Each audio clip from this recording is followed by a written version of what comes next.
Hello everybody, today we're going to talk about researches. So a successful research consists of a lot of successful trials. So what does make a trial successful? A lot of things. But there are two things that are actually very important, and that is precision and uniformity. So when I said that term uniformity, what does that mean to you? Okay, to understand it, let's take an example.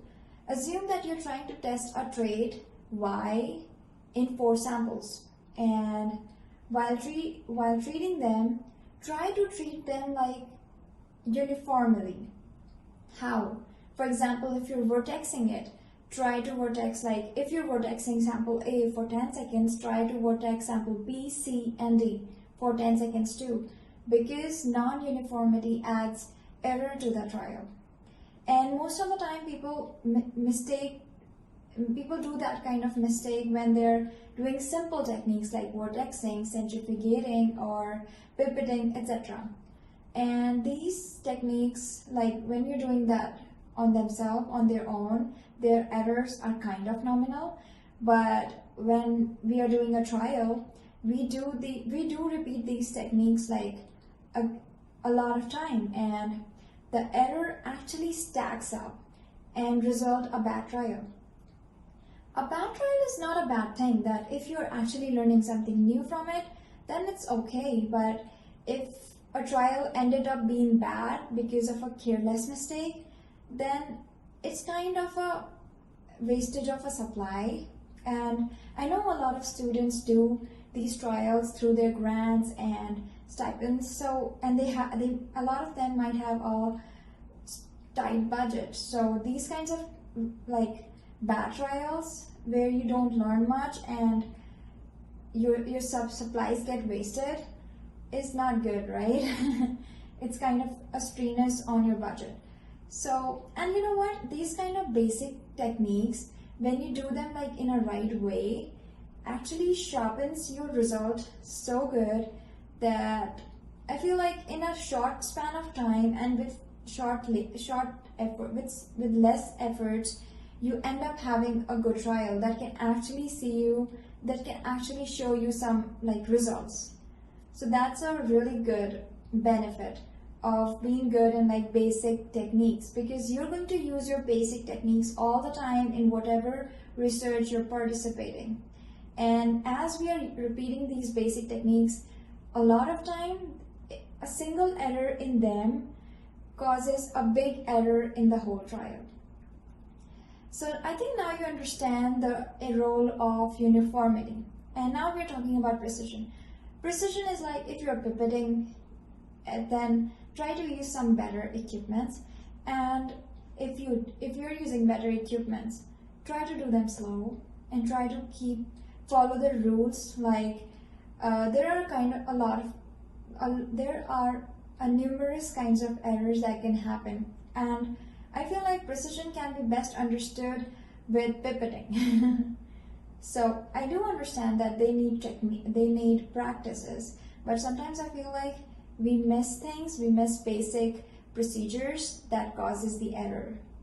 So in this whole series, we are going to go through each and every technique and see that what is the best way of doing it so that we can have less and less errors.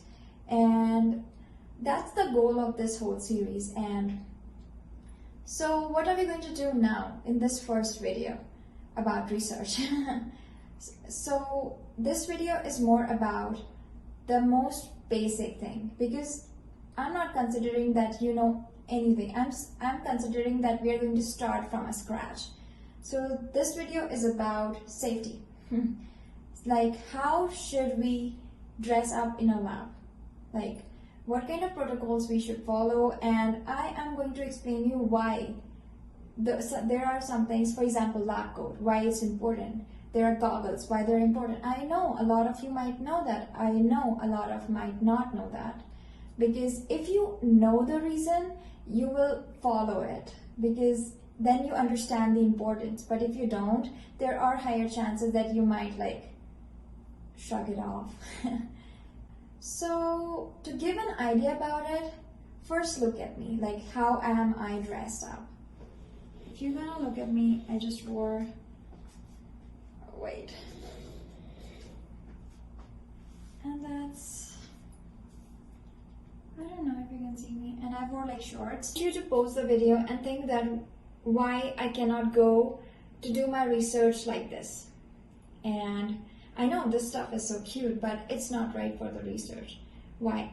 And when you get your reasons, start the video again. Like, yeah, play the video again. Now I'm ready for my research. So now let's see how many guesses you made were right and how many were not that right. So we are going to start from the top and we will go to the bottom. So the top is always keep your hair tied in a form of a bun, or like you can do ponytails, but bun is the best part. And the question is why? So the answer is, while being in a lab, you do a lot of creative stuff and you do a lot of stuff with bacteria. For example, you might be looking at them through a microscope, or quad streaking plates, or culturing those bacteria. So during that time, you might be looking downward, and then you might get your hairs on your face, and that's too distracting. The second important thing is, in the lab, we guys do sterilization all the time, and we do it with the help of fire. So hairs can catch fires quite easily. So that's not a good idea of keeping your hairs open when you're working close to fire. Second important thing, goggles. I know a lot of people doesn't want to wear it because they're not too comfortable according to them, and a lot of people say that they're extremely focused on their work, and it's like less number of chances of getting things on their eyes. So the answer is not you, buddy. It's your lab partner. Because the attack is always from the sides. You can care of your work, but accident happens, and a lot of time the person who is actually doing the stuff kind of protects themselves in some way, in one way or other, but the other person who was actually focused on their stuff gets hit. So it actually protects your eyes from the accident that can happen by your partners. So that's an interesting part. That's why you should always wear goggles, because you don't know what your partner is doing. Like, you're so focused on your stuff. And the third is lab coat. I have seen a lot of people wearing pink, yellow, green color lab coats in lab, and so let's understand the reason why people wear white lab coats. You can see doctors doing it, and you can see scientists doing it. So the reason is any kind of stain. On white, you can detect any kind of stains so fast. And when you're working around bacteria, like there might be chances that you're working on dairy bacteria, but your friends might be working on amoebas that can eat brain, or some dangerous bacteria, or some viruses. So yeah, you need something that can detect, like white color. If you get any kind of stain, you can get it cleaned up super fast, or you can get it autoclaved super fast. So it's easy to detect. It's easy to detect stains on white stuff. That's why I prefer you to wear white coats. Second part, gloves. Look, you're dealing with bacteria. A lot of bacteria can cause like gross, like a lot of dangerous kinds of infections. So you don't want your skin to have any kind of connections with those bacteria. So that's why you wear gloves. And this is the same rule why people prefer wearing like full sleeves shirts, full sleeves pants, shoes, because they don't want any kind of connection of their skin with bacteria, because it can end up being like super bad. You can get infections, and that's not what you want, right? So that's the reason why we have to follow this protocol before starting our research. So I think we did learn a lot of things today. For example, we are kind of ready to start research now. For example, we learned that what are the factors that play a huge role in making a trial successful. We learned the basic protocols that we should follow while doing a research. And I feel like I should share one more thing to you, and I should explain it to you that why we do that. So the one thing that a lot of scientists might have or a lot of students might have observed is whenever you go into the lab, they ask you to clean your table first, and when you're done with your stuff, you have to clean it again. Why do they say that? Because you don't know, you have no idea that who was on the table before you. For example, as you're working on a dairy-based stuff, so your bacteria are sweet, teeny, probiotics. But there might be chances that your friend, let's assume that friend to be B. B was working on amoebas that can eat brain and suddenly he just receives a call and he just cleans out things like in a superficial way, and the call was kind of emergency, so he just ran away. But now when you're there, you don't know what happened before.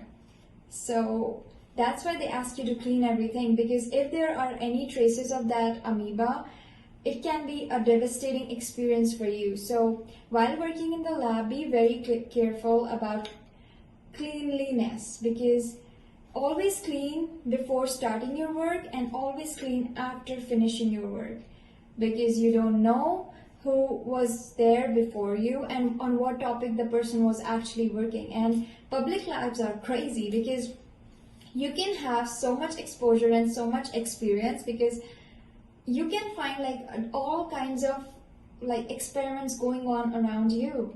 So it has its pros and then it has its cons. So, and it's kind of easy because it hardly takes like 5 minutes to do everything, like just cleaning it. It takes like 5 minutes. Cleaning the table and then setting up your stuff, and then you can ready to start. So in this video, I know I didn't show you a lot of lab stuff, like I didn't show you any kind of like technical lab stuff, but from the next video we are going to do that. So I'm going to take like simple stuff and going to explain you the whole right procedure to do that. Because when you're actually doing a trial is a combination of a lot of techniques. So, and there might be chances that you're doing a same technique like a lot of times, and if you're not doing it right, you're going to end up having errors, and each time you're going to repeat that technique, the error is going to be add up.